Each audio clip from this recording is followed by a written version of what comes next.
मरकुस रचित सुसमाचार उसका पहला अध्याय। मरकुस रचित सुसमाचार उसका पहला अध्याय। परमेश्वर के पुत्र यीशु मसीह के सुसमाचार का आरंभ। जैसा यशायाह भविष्यद्वक्ता की पुस्तक में लिखा है, देख मैं अपने दूत को तेरे आगे भेजता हूँ, जो तेरे लिए मार्ग सुधारेगा। जंगल में एक पुकारने वाले का शब्द सुनाई दे रहा है कि प्रभु का मार्ग तैयार करो और उसकी सड़कें सीधी करो। यूहन्ना आया जो जंगल में बपतिस्मा देता और पापों की क्षमा के लिए मन फिराव के बपतिस्मे का प्रचार करता था। सारे यहूदियों प्रदेश के और यरूशलेम के सब रहने वाले निकलकर उसके पास गए और अपने पापों को मानकर यरदन नदी में उससे बपतिस्मा लिया। यूहन्ना ऊंट के रोम का वस्त्र पहने और अपनी कमर में चमड़े का कटिबंध बांधे रहता था तथा टिड्डियां और वन मधु खाया करता था और यह प्रचार करता था, मेरे बाद वह आने वाला है जो मुझसे शक्तिमान है। मैं इस योग्य नहीं कि झुककर उसके जूतों का बंधन खोलूं। मैंने तो तुम्हें जल से बपतिस्मा दिया है, पर वह तुम्हें पवित्र आत्मा से बपतिस्मा देगा। उन दिनों में यीशु ने गलील के नासरत से आकर यरदन में यूहन्ना से बपतिस्मा लिया और जब वह जल से निकलकर ऊपर आया तो तुरंत उसने आकाश को खुलते और आत्मा को कबूतर के समान अपने ऊपर उतरते देखा। और यह आकाशवाणी हुई, तू मेरा प्रिय पुत्र है, तुझसे मैं प्रसन्न हूँ। तब आत्मा ने तुरंत उसको जंगल की ओर भेजा। जंगल में 40 दिन तक शैतान ने उसकी परीक्षा की और वह उन पशुओं के साथ रहा और स्वर्गदूत उसकी सेवा करते रहे। यूहन्ना के पकड़वाए जाने के बाद यीशु ने गलील में आकर परमेश्वर के वचन का सुसमाचार प्रचार किया और कहा, समय पूरा हुआ है और परमेश्वर का राज्य निकट आ गया है। मन फिराओ और सुसमाचार पर विश्वास करो। गलील की झील के किनारे किनारे जाते हुए उसने सैमोन और उसके भाई अद्रियास को झील में जाल डालते देखा, क्योंकि वे मछुए थे। यीशु ने उनसे कहा, मेरे पीछे आओ, मैं तुमको मनुष्य के मछुए बनाऊंगा। वे तुरंत जालों को छोड़कर उसके पीछे हो लिए। कुछ आगे बढ़कर उसने जब्दी के पुत्र याकूब और उसके भाई यूहन्ना को नाव पर जालों को सुधारते देखा। उसने तुरंत उन्हें बुलाया और वे अपने पिता जब्दी को मजदूरों के साथ नाव पर छोड़कर उसके पीछे हो लिए।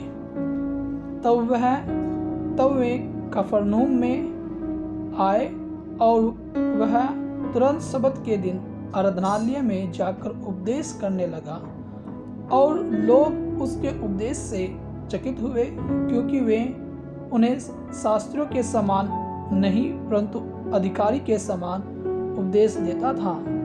उसी समय उनके आराधनालय में एक मनुष्य था जिसमें एक अशुद्ध आत्मा थी। उसने चिल्लाकर कहा, हे यीशु नासरी, हमें तुझसे क्या काम? क्या तू हमें नष्ट करने आया है? मैं तुझे जानता हूँ, तू कौन है? परमेश्वर का पवित्र जन। यीशु ने उसे डांट कर कहा, चुप रह और उसमें से निकल जा। तब अशुद्ध आत्मा उसको मरोड़कर और बड़े शब्द से चिल्लाकर उसमें से निकल गई। इस पर सब लोग आश्चर्य करते हुए आपस में वाद विवाद करने लगे। यह क्या बात है? यह तो कोई नया उपदेश है।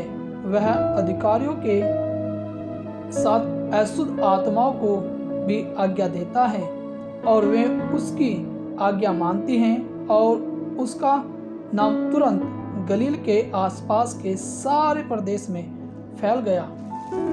वह तुरंत आराधनालयों में से निकलकर याकूब और यूहन्ना के साथ सिमोन और अद्रियास के घर आया। सिमोन की सास जुआर से पीड़ित थी और उन्होंने तुरंत उसके विषय में उससे कहा। तब उसने पास जाकर उसका हाथ पकड़ के उसे उठाया और उसका ज्वार उतर गया और वह उनकी सेवा टहल करने लगी। संध्या के समय जब सूर्य डूब गया तो लोग सब बीमारों को और उन्हें जिनमें दुष्ट आत्माएं थी उसके पास लाए, और सारा नगर द्वार पर इकट्ठा हुआ। उसने बहुतों को जो नाना प्रकार की बीमारियों से दुखी थे चंगा किया। बहुत सी दुष्ट आत्माओं को निकाला और दुष्ट आत्माओं को बोलने न दिया, क्योंकि वे उसे पहचानती थी।